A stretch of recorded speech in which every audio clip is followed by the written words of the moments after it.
Hi, welcome to another episode of Meet the Author.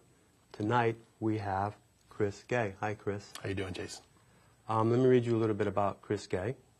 Chris Gay is a freelance writer, voiceover artist, and broadcaster.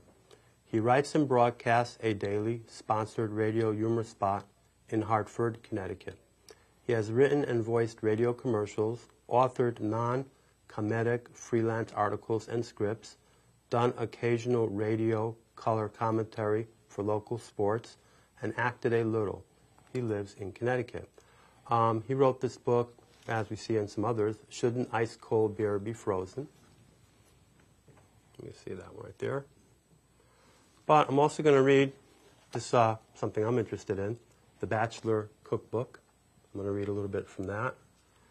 And that is about, it says, this year, if you read only one witty, sarcastic cookbook, overloaded with recipes and suggestions written by a guy who can't cook, make this one. Make this the one. And in the beginning it says, this is really cute.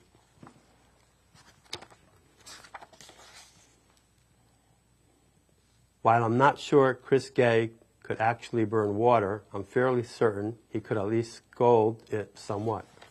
That's cute. I'm going to read one of the recipes that I thought was really cute and funny. A1 steak sauce. This one almost goes without saying. In a pinch, I'd put this stuff on breakfast cereal. I mean, just conjure up that idea, A1 sauce on breakfast cereal. Their advertising does not exaggerate, as A1 is quite possibly the greatest condiment ever devised by mankind. However, it's generally more expensive than the aforementioned barbecue sauce, so choose your spots with it. That's cute. You know what? On second thought, who cares? Life's too short to hesitate using A1 over commercial steak sauce. Well, that's the general gist. We're going to ask Chris to read some more recipes out of that. There you go, Chris.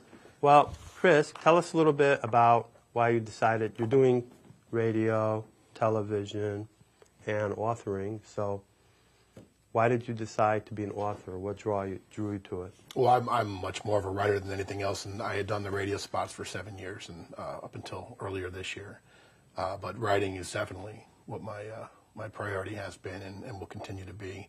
Did you major in school in writing? I mean, were you a writer even in grade school, or did that something that came out a little bit later? I was writing since I was reading probably since I was 4, and then writing everything, just on and off until I started my novel back in the 90s. Actually, it didn't publish till 2012. But so if someone would have asked you when you were a kid, what do you want to be when you grow up? You would have said, I want to be an author. Somebody did ask me that when I was around 7, and that's exactly what I said. There you go. I guessed it. That's very good. Okay. I mean, especially since a lot of people don't know at that age, but some people do. So, okay, I know you wrote a lot of books here, but let's hear about the cookbook to start with. Because, okay. I'm a bachelor too right now, and I like what you wrote about in between relationships. I didn't read that part, but, you should know how you have to cook on your own sometimes. Well, yeah, for all of us divorcees and singles out there. What it was is I don't. Several of these books are humor books, but they're not all humor books. The Sherlock Holmes, which I'll get to later, and The Ghost of a Chance are definitely not. Some I wrote for radio, the stuff I was doing on radio, and this book here was just a... Shouldn't ice cold beer be frozen? That's definitely humorous. You know what? The funny thing is, I'll just sidetrack just a little bit with this. Shouldn't Ice Cold Beer Be Frozen got its name simply because I needed one of the 365 sarcastic random thoughts that was short enough to use as a title.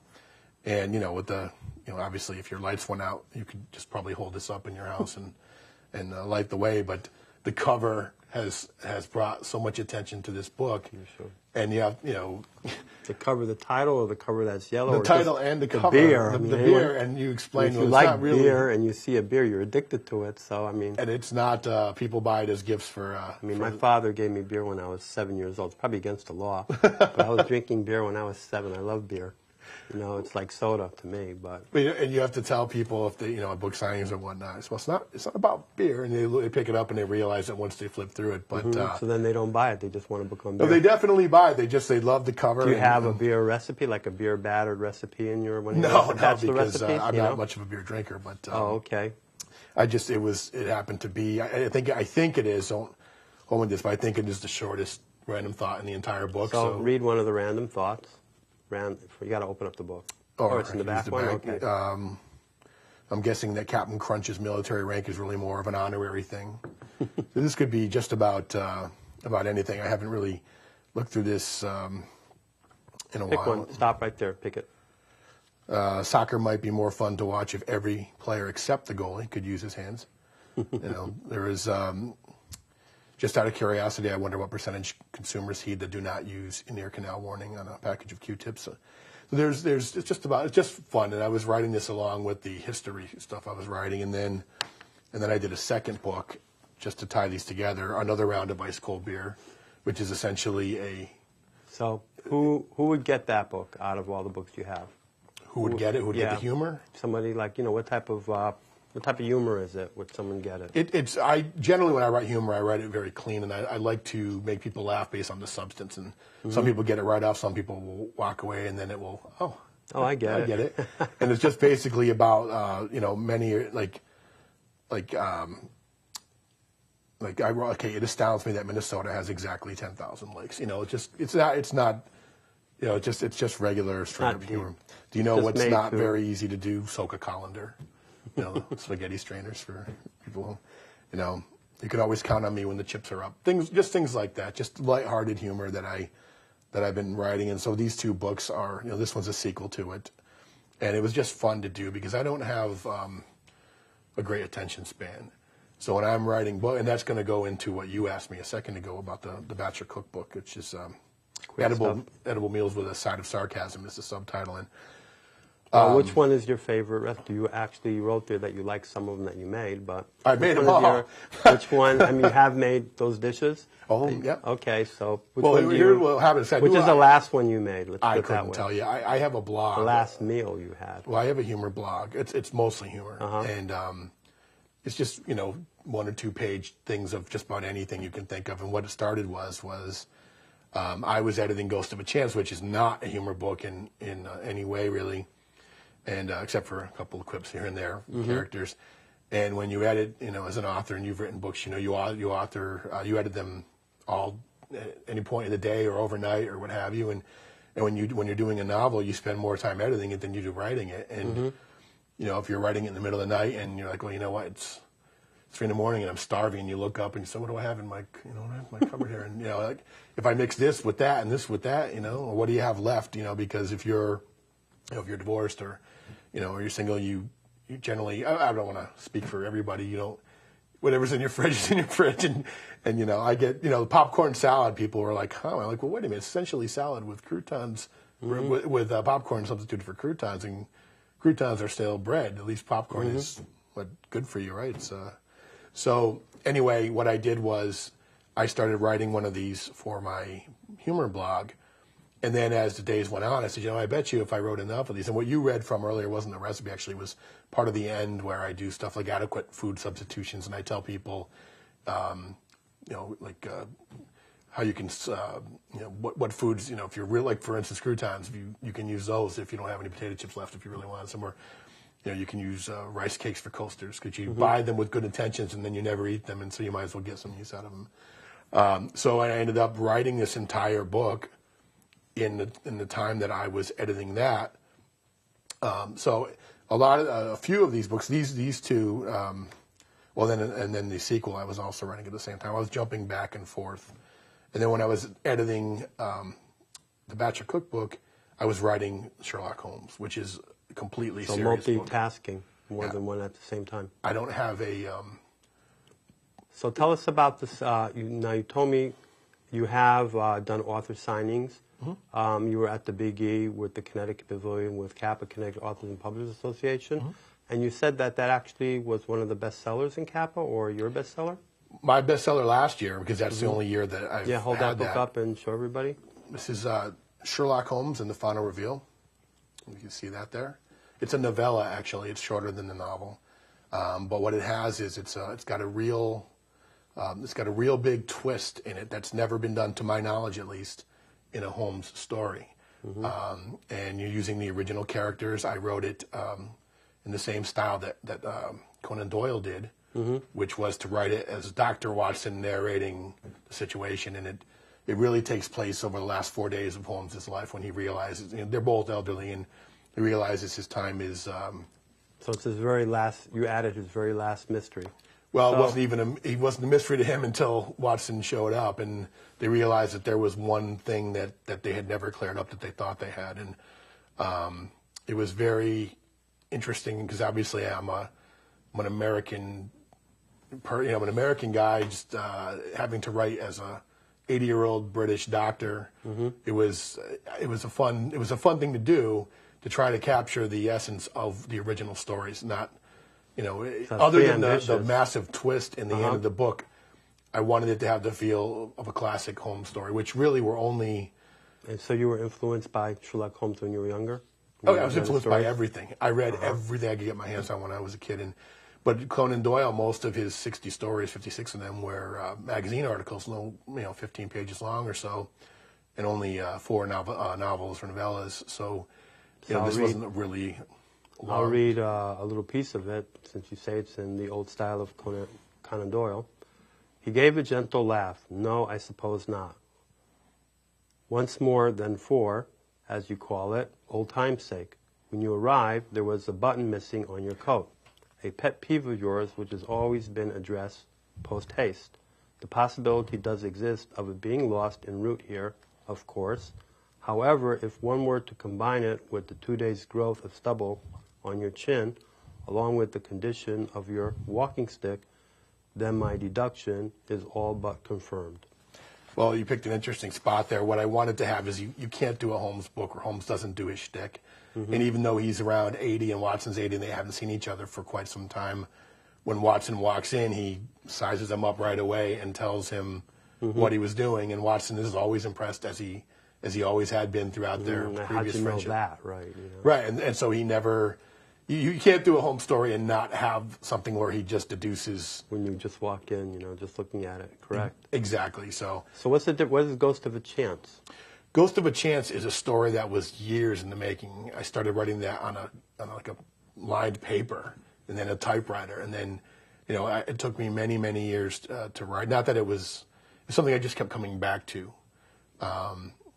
It's based on a pancake shop bet between God and the devil during the blizzard of 1993, March of 1993 in Hartford, Connecticut.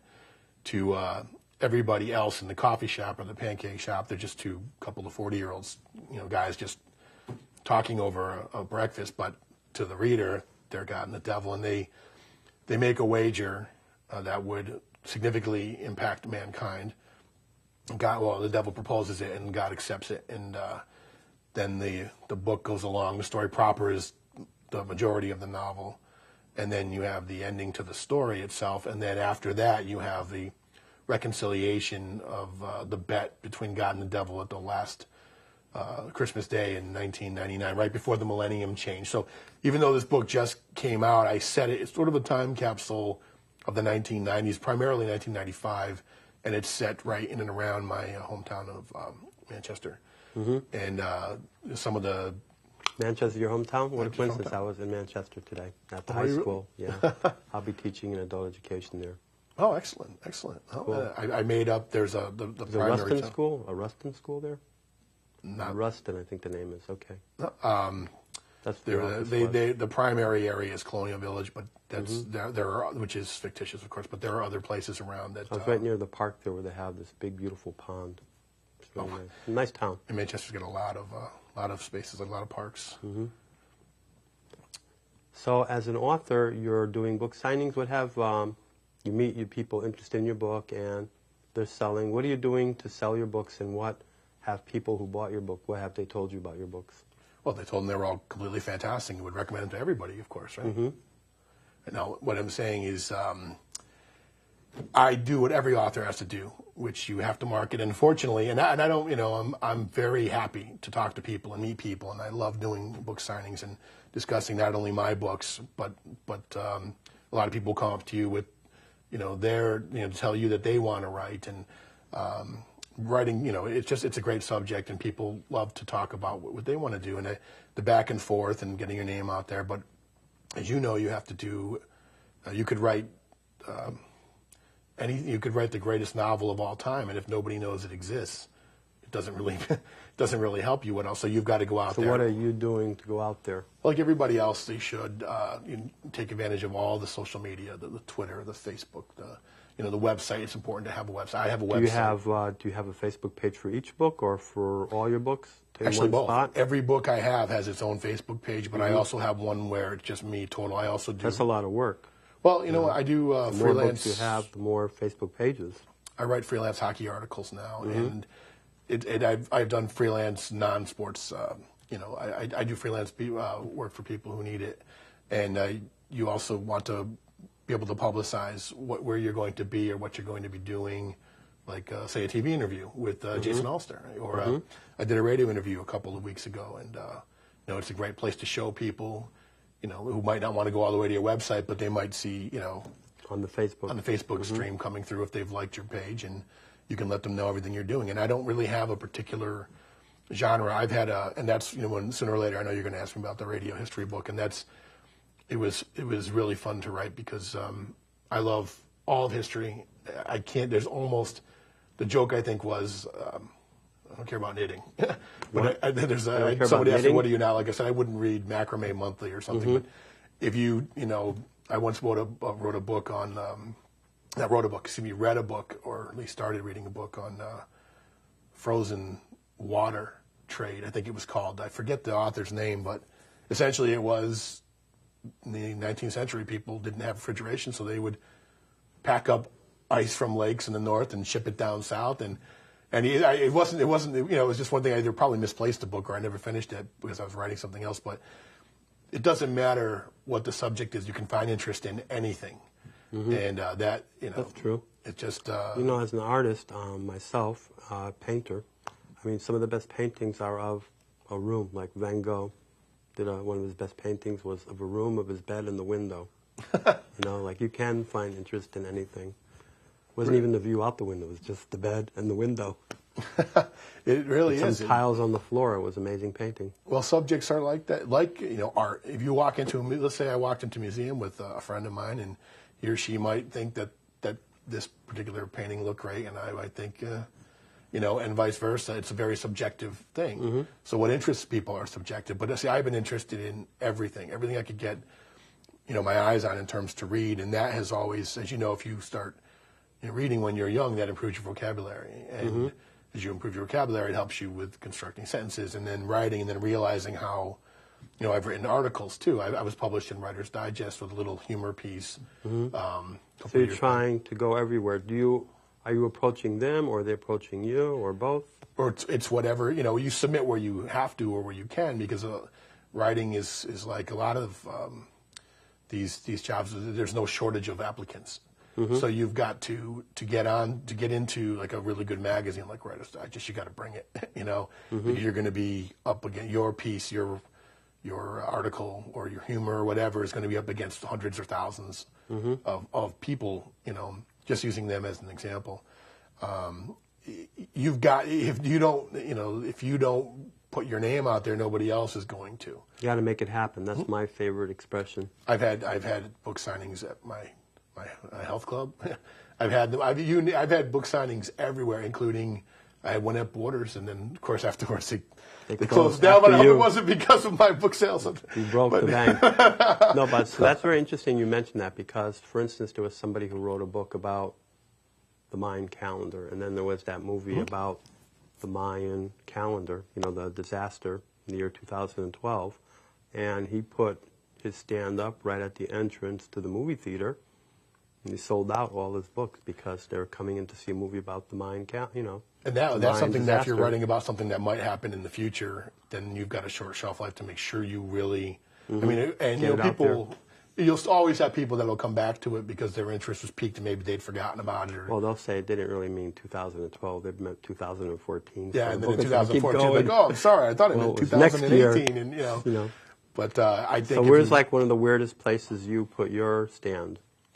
Oh, it's the same comes with me for. I've had a book signing. I've had them outside Outside where? at a dairy farm. At Really? one point, I was invited to join a couple of authors. And, That is original.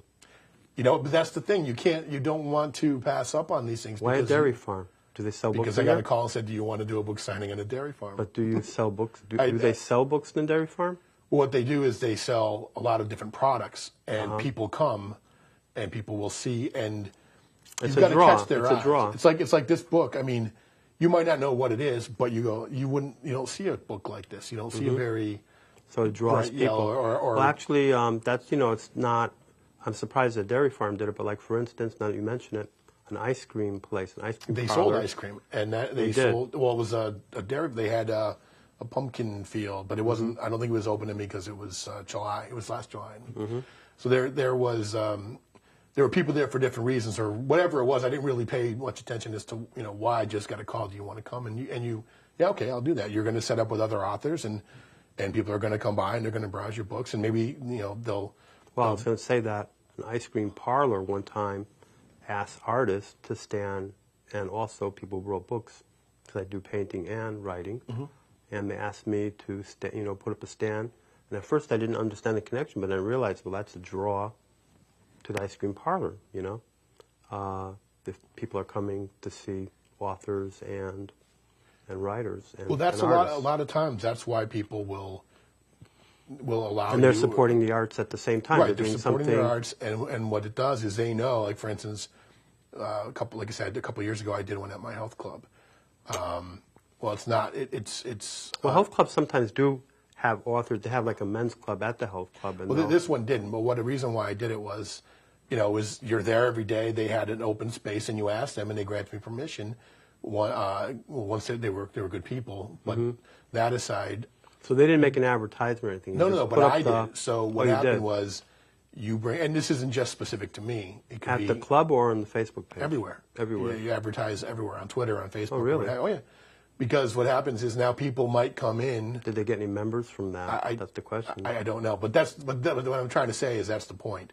You're bringing in people that might have never heard of this club. Right. So they're not going to be interacting with, they come in, they see the book signing, and maybe they go, oh, wow, this is a really nice place. Or, I did a book signing at Bertucci's once, the pizza place, you can't pass them up. No, because, Especially again, pizza. they supporting an author, but also people are coming in Mm-hmm. and makes them look good, makes you look good.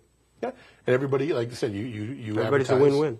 Well, it's free advertising, and if they're not using the space anyway, why not? Mm-hmm. And like you said, if you're talking about books, you're talking about literature and literacy, and these are things that really aren't maybe have fallen by the wayside a bit with this as the computer age continues on, and I don't play video games or anything like that. I was always reading in the 80s, and you just don't see. You have Kindle, which I would much prefer to have a book. Are any of your books on Kindle? All of them are. They all are. Because you'd have to be. I don't have a Kindle, and I would, like I said, I prefer to have a book to read that that if But you it's very misplace it, popular. you haven't misplaced $300 or whatever. But in order for you to get your books to the widest people, you have to do ebooks, and to not do it for me not to do it would be to be missing out on an opportunity. I've sold Sherlock Holmes books in England, Great Britain, and China. Yeah, you did, because, by Amazon, it costs a lot of money if you live out of this country to order the book. So if your book is $10, it'll cost them $10 just to ship the book. That's already $20 for a book. They're not going to buy the book. So when you're in Kindle, they can download it. Oh, yes. I mean, like I said, I've sold some in China. I've sold some in Great Britain, and you would expect Great Britain. How do you of know course, you sold some in China? Because when you see the royalties, they are in yen. Oh, really? Yeah, and then Oh, okay. and then the others are in pounds, And then, of course, there are dollars. You don't. So you know they where, don't. They convert the pounds and the yen to. Right, but it shows you that it was in pounds, it was in yen. Really? Yeah, so you get to Very see nice. that, when you're. Which book sold in the Sherlock Holmes? Sherlock one? Holmes, and I think Sherlock Holmes definitely did. I know the Batch Cookbook sold some in England. Actually, it's been because these So are. you can say the Chinese actually owe us some money. Well, you know what? I was very glad to see that because you want to get your books out to everywhere, and if you can, if your books can, it's really cool to sit back and think, wow, there are people halfway across the world who are enjoying something you've read. Exactly. And I've thought about that, with books. Books are forever. I was reading a book a few weeks ago that the author had passed away 50 years ago. And you're reading a book that he had written that long ago, and it's still entertaining people. It's been entertaining for decades. Are you planning on doing any other books? I have 2 already done. They're not published yet, but they're about to. I have a general Christmas book I was working on called Santa Claus from Kris Kringle from Man to You were Myth. telling me about that. Right? It's not a. It shows how he's an 18th century son of a New Englander. First off, they started off, and then he became. When's it coming out? Right before this Christmas, I hope? I'm hoping to have it out by the Big E by September. That's a good time, right before Christmas. Right before People will Christmas, get it, right? Yeah. And it's more of a. It's got a little humor in it, and it's not like the same thing you would see at the Rankin Bass cartoons from '64 or whatever it was. It shows more of how this guy really was a good guy, and how he became this, and how he worked with these elves who are actually really people, and how Santa Claus is a real person. Well, he was a real person who got an opportunity to be more because of what a decent person he was, and he started in. So it's like an autobiography of Kris Kringle? But that's never been done before. And That's a good idea. I love Christmas, and I've always, I always wanted to write. Is it going to be something that. like Miracle on 34th Street, or a no. little bit different? No, it has some humor in it because it's very difficult for me to leave humor out of stuff if it's called for. Not in Sherlock Holmes, it was never called for it. In Ghost of a Chance, there are very, very few places where it is called for. But it just shows us how this guy got from Connecticut to San Francisco up to the Arctic Circle in the from 1776. So it's got that 1800s. historical part into it too. Okay. What's the other book you're going to put out? It's called Something Witty, This Way Comes, and it's a compilation of a lot of Wicked, my. This Way Comes. Yes, Something you like Witty. that? I like that. I was saving that title. That's, by the way, that long movie. time. I tried to watch that movie and I couldn't get through. It was like scared the heck out of me. I've never seen that. I movie could either. not watch. I could not watch that movie. But it just seemed to be a catchy. And Yeah, what it was it was a great title. It was a general. I have a whole series of humorous essays, really, not long, a page or two, and I have several of them.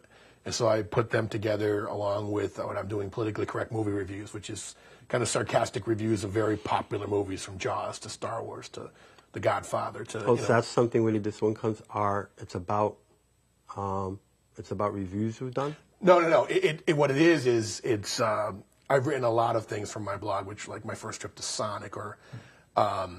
Oh, so you're compiling these things that you wrote in the blog into the book? Right. Like for instance, when you were reading a lot of authors have done that. They wrote blogs, they compiled information, and after a while, they just put the stuff from the blog into a book. Well, that's what I've now. done. Well, when you saw the Batcher Cookbook, most of it is recipes, but at the end there is, or there are, like I said, the extra comedy, the adequate food substitution stuff. It's not about the entire book is not about politically correct movie reviews. So read us one more recipe, and we're going to close up after that. Okay. Okay, make it your favorite one if you can. Oh gosh, well I don't. Well, not too long. Something that'll be witty and quick. Okay. Not the do you want pierogi chicken one. on a Triscuit? No? Yeah, let's do No, chicken no, on a no. Triscuit. How about pizza? That's probably quick, and it's probably the only one of two. I was going to go get a pizza tonight. Oh, this is. They're not all like. I just want to tell the viewers. They're not all like this. I allowed myself to do this twice, I think. Okay. Pizza. What you'll need: the telephone number of a local pizza parlor that delivers, and a telephone. A preparation. Dial the number for a pizza parlor in your area. If you don't know, and you do an internet search, or just look around outside your apartment door for one of those flyers different pizzerias stick between the door jamb and doorknob. The ones you nonchalantly toss aside when you get home because you figure, hallway cleanup of unsolicited ads by the resident Schneider, if you remember One Day at a Time, is built into your rent. Whatever, I'm not here to judge you. I just want to point out that in addition to a phone number, these flyers often have coupons printed on them. You never know, you may score a gratis 2-liter bottle of soda with your purchase. It's worth it too because nobody likes paying the absurd retail most pizza parlors charge for syrup-infused seltzer water. Dial the number when you reach someone, place your order, confirm your address, thank him or her, and hang up.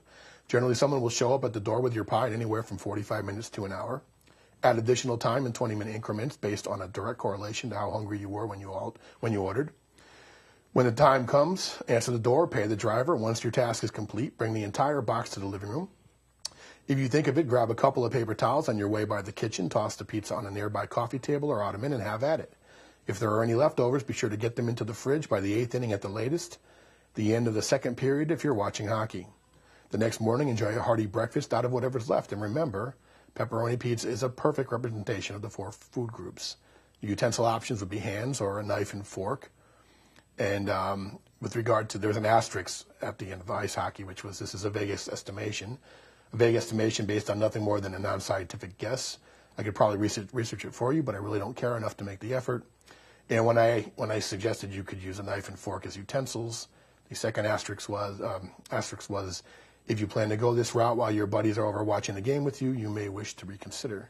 Well, that is definitely a bachelor's cookbook, okay? That's the whole I understand thing. that now. Well, anyways, Chris, thanks for being on the show. Thank you very much, Jason. It was a pleasure It was being here. very funny, very enlightening. Thank you.